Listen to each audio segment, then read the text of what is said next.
Passcode Specter. I'm not going to lie, I'm really excited about this one.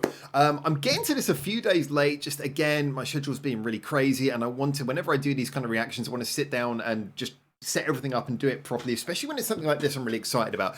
And my excitement about Passcode has been sort of building over a number of years now. Like when I first heard them, I was just like, that's an interesting thing. It's another one of these bands doing an interesting combination of metal meets pop, you know, sort of their J-pop sound mixed with the heavier sounds. They're bringing a new sort of feeling to it. But then with the addition of Emily, who I'd really liked from that version of Lady Baby that she was in. And, you know, I'm not big into scream vocals a lot of the time, but she was like she still is one of the people who I most actually, I kind of like it when she does that, whereas so often I'm not big into that kind of vocal. I think she does it really well. Her edition, I was like, yep, I'm really all for that. Then they had some really great songs where it was just like the band was getting better and better. And then we heard this change. I think it's change of record company. And then Willshine came out. And Willshine, I've been listening to that song a lot. That song has been on heavy rotation on my headphones over the last couple of months, I think, since it came out. So anyway, this new song, Specter, I've been wanting to get around to it for a while. And it came out 9 days ago. I can't believe I've left it so long to get around to it. But here we are. The thumbnail looks fun. Just the thumbnail, very colourful. Oh no, you got me excited, okay?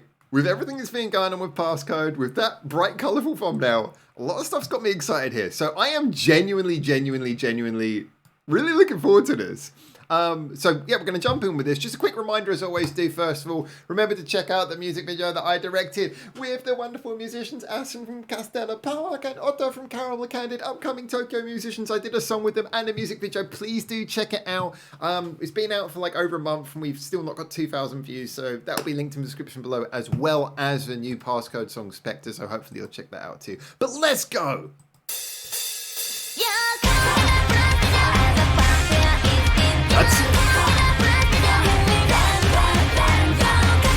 Looks like they need some sleep.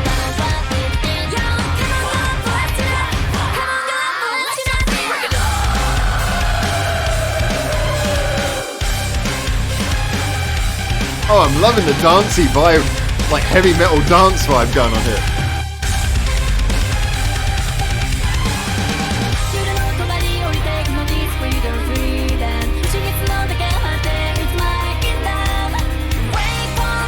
Definitely a head bouncer, this one.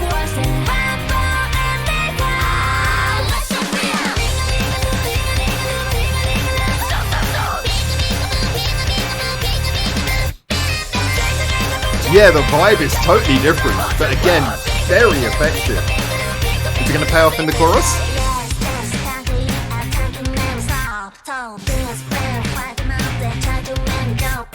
How foolish of me to expect a chorus so early on.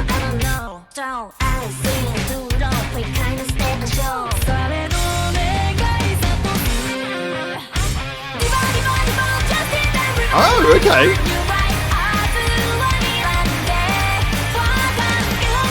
Much faster in the chorus.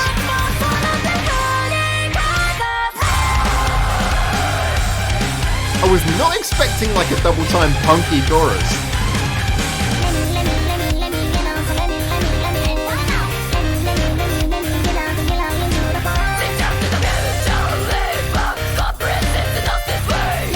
I love that dissonance between the way she's acting in the video and the sound of her vocal. Oh, this is fun.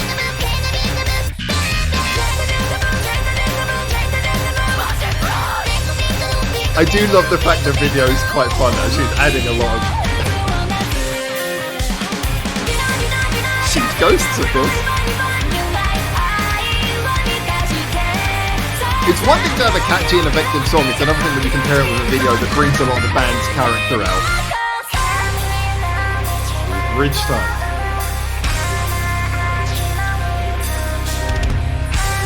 Emily's gonna explode.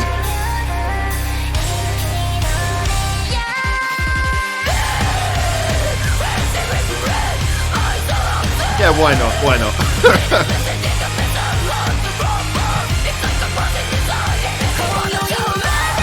Oh, I kind of want to hear the taikos in there now. That would be perfect. Taiko drums are in the video, but not in the audio.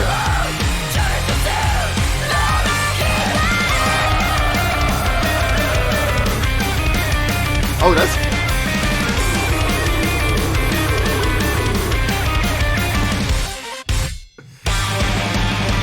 This is... Oh, now it's teaching. It's doing that thing that passcode songs always used to do historically, of having changes that are unexpected but weren't really what is going on.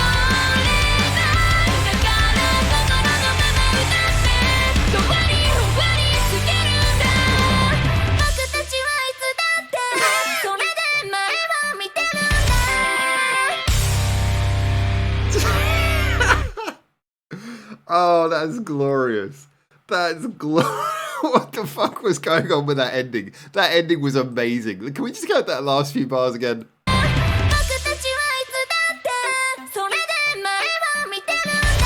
the Thomas the Tank Engine theme tune just started kicking in. Yeah. Oh man, let's let the credits come up again. Beautiful. Beautiful. Okay, that... All right. So, yeah. First things first. So...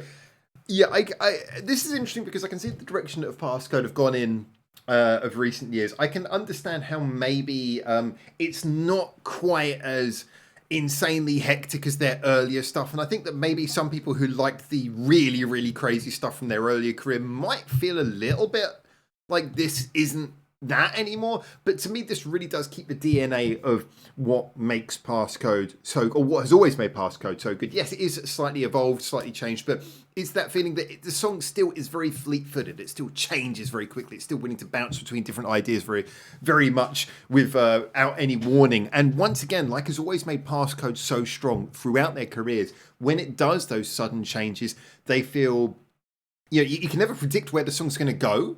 You might be able to take a guess, but you can never be sure where the song's going to go. It's not like the majority of contemporary pop rock songs where you can just go, oh, next is going to be the chorus, next is going to be the verse, next is going to be the bridge.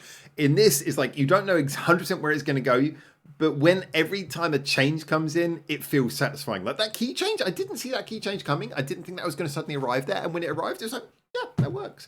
And that also makes re-listens more interesting as well. Even once you know the format of the song, once you know the order of the song, it makes it so much more interesting when you know what's going to come next, but it's like it's individual to the song. It's not just because, you know, the bridge always comes after the second chorus or something like that. There are enough changes in there to keep the song feeling completely unique of its own, fresh, even though it's in the passcode sound, even though that's the case, it still feels unique. So this does keep that element alive, which to me is the most important thing about Passcode. It is the passcodey thing.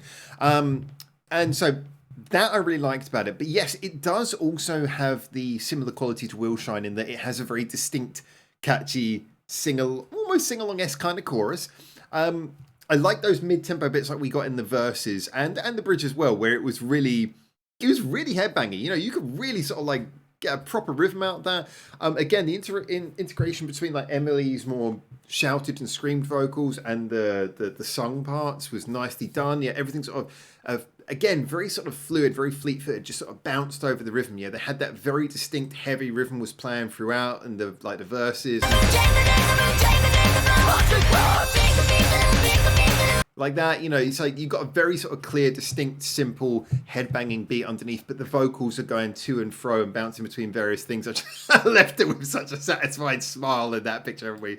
But then again, yeah, let's talk about the video as well, because the video is really kind of cool. I mean, this is not the video I was expecting from the thumbnail, and yet in so many ways it plays with.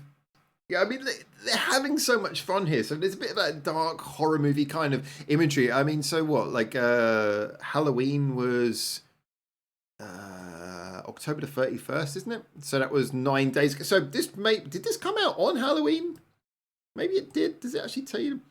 Premiered on the 31st of October. Okay, so it came out on Halloween. Okay, just in time for Halloween. And then, like, you know, a little bit late in the day. Should have released it a few days before Halloween, surely. But yeah, it's kind of got that Halloween-y vibe. It's very, got those sort of like horror movie or like sort of scary haunted house kind of imagery going on. And, you know, sort of dark eyeliner and everything. And like, you know, there's using the Shinto shrine a little bit. Actually, was it Buddhist or Shinto? I should have checked. I think it was Shinto. But anyway, using that kind of imagery of them sort of like dying and then there's like spirits coming out of them and stuff, and you know, like little seance going on here. There's a lot of that imagery, but it was fun, you know, it was light-hearted, it worked in the context of the song, but and then just at the end suddenly they just like, this is the kind of random stuff I'm talking about. So yeah, we're just gonna fly into space and just like launch into like an asteroid or something. I love that ending. See, that's the kind of stuff I'm talking about. You put that at the end of a song, I am very happy. It's so silly, but it works. Again, it's not randomness for the sake of randomness. It's actually something where you can imagine the writers and the producers and everyone sitting down writing that and going, that's fucking brilliant. Just like that, that's funny. Just like big smiles on their face, gleefully writing it, going, yeah, this works, this is great. There's a sense of joy to Passcode's music. Yeah, they have more intense songs, but I do love when you hear songs like this, because there's so many bands who do heavy music who are very intense. And there's nothing wrong with that. I mean, it's an intense genre when you think about things like metal. But it's nice when you come across groups like this where they can bring a sort of weird joy to it.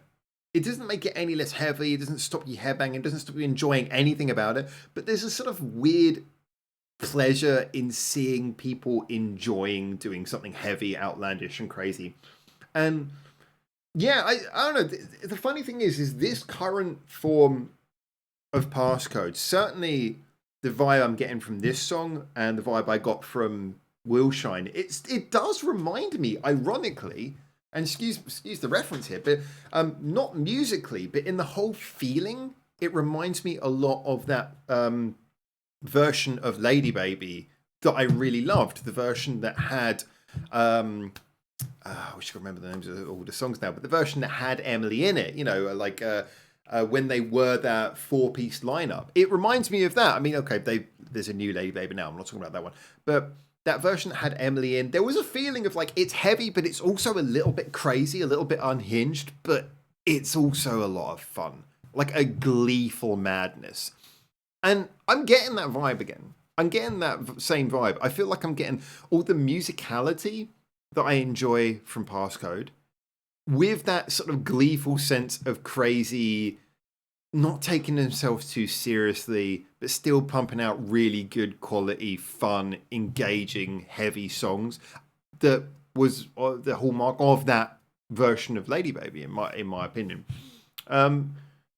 Yeah, this is great. If we're getting more like this, more like Willshine, I'm fucking there for that. I am there for that. Just yeah, I know I can like rock out to this, and I got a smile on my face.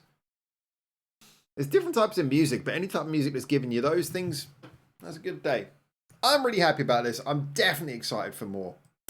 We waited a while for more Passcode. There was that little period that had that EP that didn't really have any music videos or anything, and I wasn't 100% sure. I've forgotten what it's called now. I wasn't 100% sold on that, but this got me excited. This got me really excited. So yeah, more Passcode. I am very much there for that. All right, there you go. Those are my thoughts. As always, get in the comments. Tell me what you think. If you are more of a Passcode expert than me, then please do feel free to give me some context, some history, some references that you might think would be useful for either agreeing or disagreeing with my points.